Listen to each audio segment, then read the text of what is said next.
Le Premier ministre israélien Benjamin Netanyahou a déclaré que le discours du nouveau président iranien Hassan Rouhani aux Nations Unies était un écran de fumée pour dissimuler la poursuite du développement d'un programme nucléaire. Lors de l'Assemblée générale des Nations Unies le 24 septembre, Rouhani a dit qu'il était prêt à s'engager dans des négociations sur le nucléaire et qu'il ne cherchait pas à élever les tensions avec les États-Unis.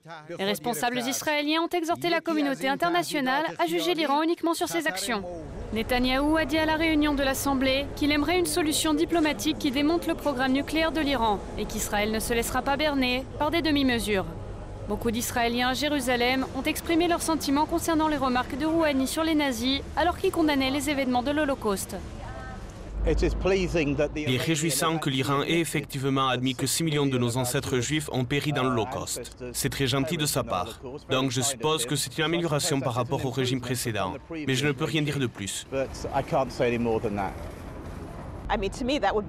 Je veux dire que pour moi, ce serait le minimum que quelqu'un soit en mesure de dire que l'Holocauste a eu lieu.